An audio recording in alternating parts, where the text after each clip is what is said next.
Friends, நம்ம இப்ப என்ன பார்க்க போறோம்னா, பிளாட்ஃபார்ம் வியாபாரத்த பத்தி பார்க்க போறோம். என்னடா இவன் ஒரே பிளாட்ஃபார்ம் வியாபாரத்த பத்தி பேசுறான்ங்கிற மாரி தயவு செய்து நினைக்காதீங்க.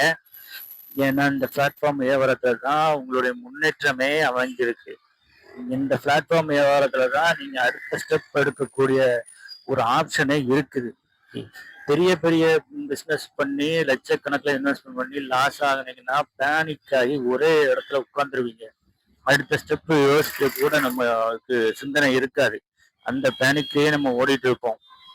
ஆனா, இதெல்லாம் இந்த மாரி சின்ன சின்ன பிசினஸ் பண்றதா எந்த பேனிக்கும் ஆக முடியாது. ஆகவும் மாட்டோம் நம்ம.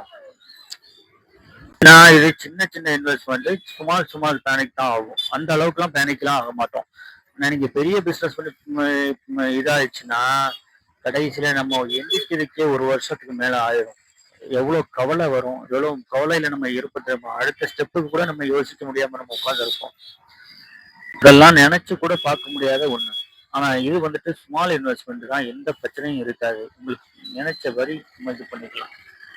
எந்த பேனிக் ஆக வேண்டிய அவசியமே இல்லை. ஆனா இதுல கிடைக்கிற அனுபவம் எப்படிலாம் தெரியுமா? உங்களுடைய வாழ்க்கையை அடுத்த ஸ்டெப்புக்கு கூட கொண்டு விட்டுரும்.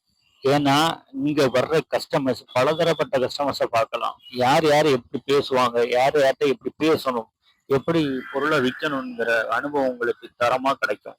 அது மட்டும் இல்ல, எந்த பொருள் அதிகமா போகுது, எந்த பொருள் ஸ்டாக் ஆகுது. ஒரு ஷாப் இருந்தாலே எல்லா பொருளையும் நம்ம வச்சிருக்கணும். ஏன்னா திடீர்னு எவனாவது ஒருத்தன் வந்து கேட்பான். அப்போ இல்லைங்காம எல்லா பொருளையும் வச்சிருக்கணும்.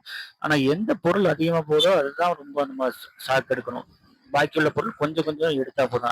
அதுல உள்ள எல்லா அனுபவமும் இதுலதான் கிடைக்கும் உங்களுக்கு. எவனும் நம்மள்ட்ட வந்து பழத்தை உரிச்சு வாயில தர மாட்டான். நம்மளாதான் கத்துக்கணும். எல்லா விஷயமும் நம்மளாதான் கத்துக்கணும். நம்ம நம்ம விழுந்தா நமக்கு தான் அடிபடும், நமக்கு தான் வலிக்கும். எவனும் வந்து தூக்கி விட மாட்டான், மருந்தும் போட்டு தர மாட்டான். சரியா? அதனால இதுல உள்ள அனுபவங்களை கத்துக்கிட்டீங்கன்னா உங்களுக்கு பெரிய கடை வைக்கும் போது மிக ஏந்தலா இருக்கும். உங்களுக்கு எந்த விஷயத்திலும் நீங்க பேனிக் ஆக மாட்டீங்க. பேனிக் ஆகாம நகர்ந்து போவீங்க. எல்லா விஷயத்தையும் கையாள தெரியக்கூடிய வாய்ப்பு இதுலதான் உங்களுக்கு கிடைக்கும். சரியா? அவன் சொல்லுவான், அவ்வளவு இன்வெஸ்ட் பண்ணுங்க, நம்ம அப்படி பண்ணிடலாம், இவ்வளவு இன்வெஸ்ட்மெண்ட் பண்ணுங்க, இப்படி பண்ணிடலாம்ங்கிற மாதிரி சொல்லுவான். ஆனா எவனும் கடைசி வரைக்கும் நிக்க மாட்டான். அனுபவம் இல்லாத தொழில கால வைக்கிறது புதக்குழியில கால வைக்கிற மாதிரி.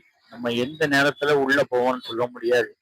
ஏன்னா நம்ம கஷ்டப்பட்ட பணம், இத்தனை வருஷமா உழைச்சி சேமிச்சு வச்ச பணம், எவ்வளவு நாள் சோறு தண்ணி இல்லாம நம்ம கடந்திருக்கோம் அந்த பணத்தை சம்பாதிக்கிறதுக்கு. அதெல்லாம் யோசிச்சு பாருங்க. எதையுமே டக்குன்னு யோசிச்சு டக்குன்னு முடிவெடுக்காதீங்க. நிதானமா யோசிச்சு நிதானமா முடிவெடுங்க.